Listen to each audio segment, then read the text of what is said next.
Hello, future chemists. Welcome to an exciting journey into the world of organic reactions. Today, we are diving deep into nucleophilic addition in the chapter Aldehydes and Ketones. This topic is fundamental for understanding how new molecules are built and is crucial for your advanced preparation. We'll start with the basics, then gradually build up to complex mechanisms and applications, covering easy, medium, hard, and hardest levels. Get ready to explore. Let's begin with the fundamentals.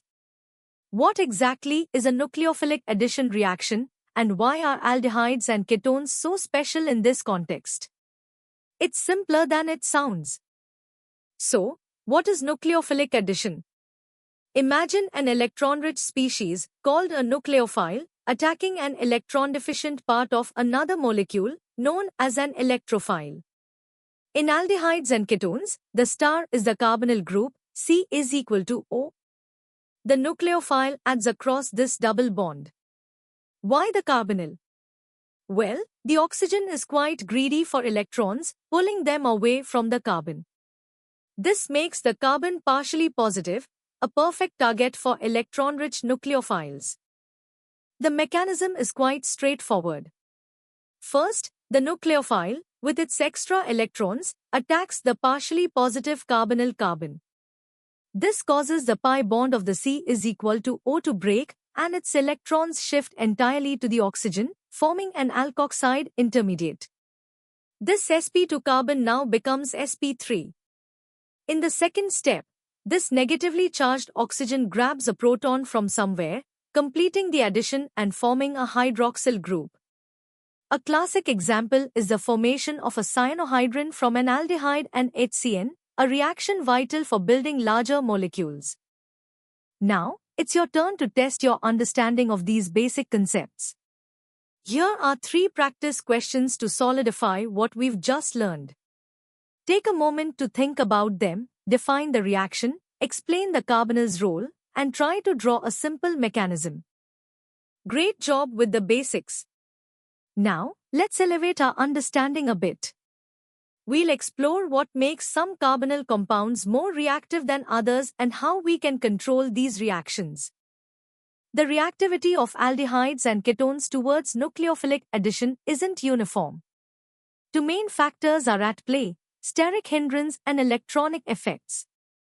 Aldehydes are generally more reactive than ketones because they have less bulky groups around the carbonyl carbon, making it easier for a nucleophile to approach. Electronically, electron-donating alkyl groups stabilize the positive charge on the carbonyl carbon, reducing its electrophilicity. So, formaldehyde is the most reactive, followed by other aldehydes, and then ketones. Catalysis plays a crucial role in these reactions. Acid catalysis protonates the carbonyl oxygen, making the carbon even more electrophilic and thus accelerating the reaction, especially with weak nucleophiles like water or alcohols.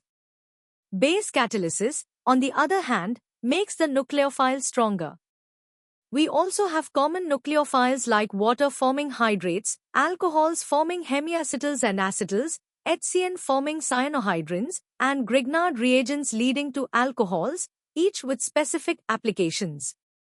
It's important to remember that many nucleophilic addition reactions are reversible, meaning they can go both ways, establishing an equilibrium. The position of this equilibrium depends on the relative stability of the reactants and products, influenced by steric and electronic factors. For instance, while most hydrates are unstable, chloryl hydrate is an exception due to strong electron-withdrawing groups. Understanding this reversibility is key to controlling reaction outcomes, like in the formation of acetals. Time to put your medium-level knowledge to the test. These 5 questions will challenge your understanding of reactivity, catalysis, product prediction, and the concept of equilibrium in nucleophilic addition. Give them a thoughtful attempt. Excellent progress.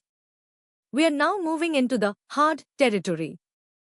Here, we'll delve deeper into the mechanisms, stereochemical implications, and specific named reactions that are vital for advanced organic synthesis. Let's refine our understanding of the mechanism.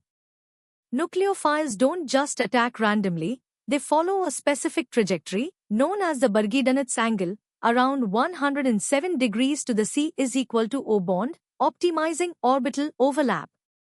This attack converts the sp2 planar carbonyl carbon into an sp3 tetrahedral intermediate. Crucially, if this carbon becomes a chiral center upon addition, a racemic mixture will form from an achiral starting material, opening the door to stereochemistry discussions. Specific nucleophilic addition reactions are powerful tools in synthesis.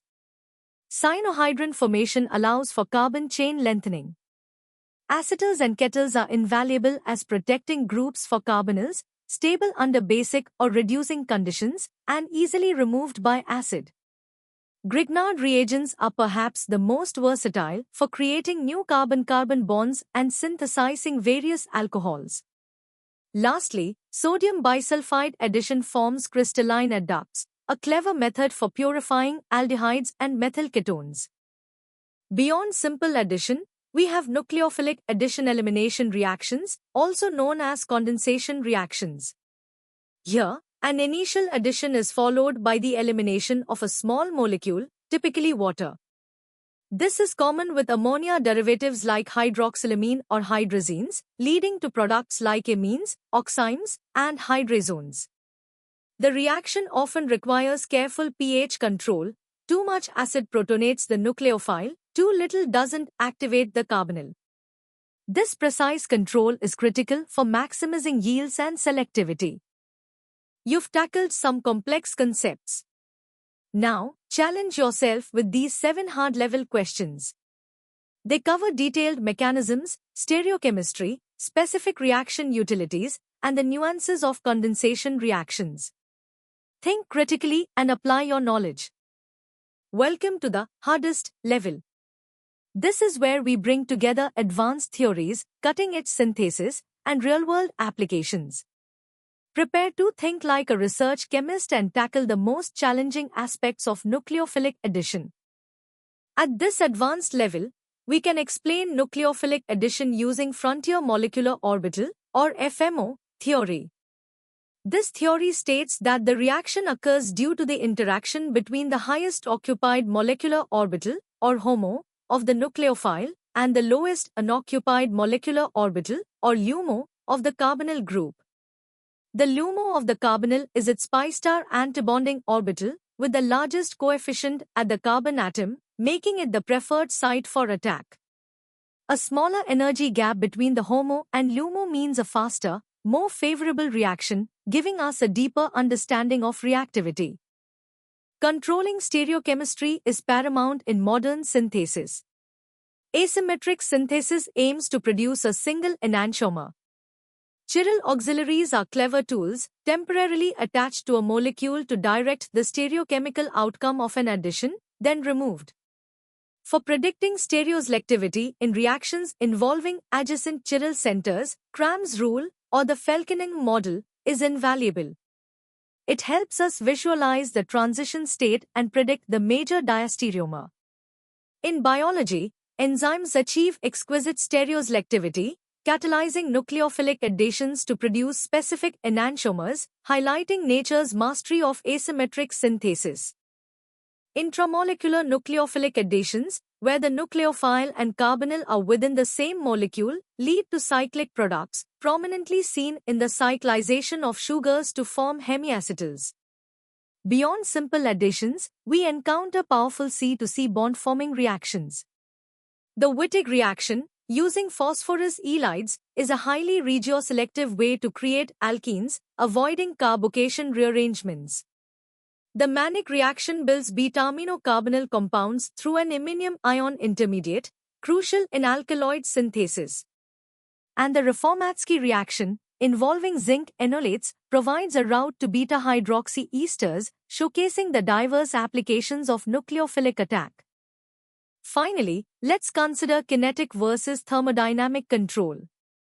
Kinetic control favors the fastest formed product, often under irreversible conditions, while thermodynamic control favors the most stable product, typically under reversible conditions that allow equilibrium.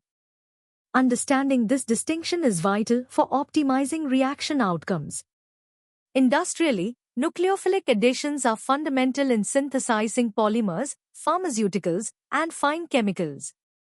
Biologically, they are key steps in metabolic pathways like glycolysis and in enzyme-substrate interactions, demonstrating the profound and widespread impact of this reaction type in both synthetic chemistry and living systems. You've reached the pinnacle of understanding. Here are the first 5 of 10 challenging questions designed to test your comprehensive grasp of advanced nucleophilic addition concepts. Dive deep into FMO theory, stereoselectivity, intramolecular reactions, and the Wittig reaction. Good luck! And here are the remaining 5 questions to truly push your limits.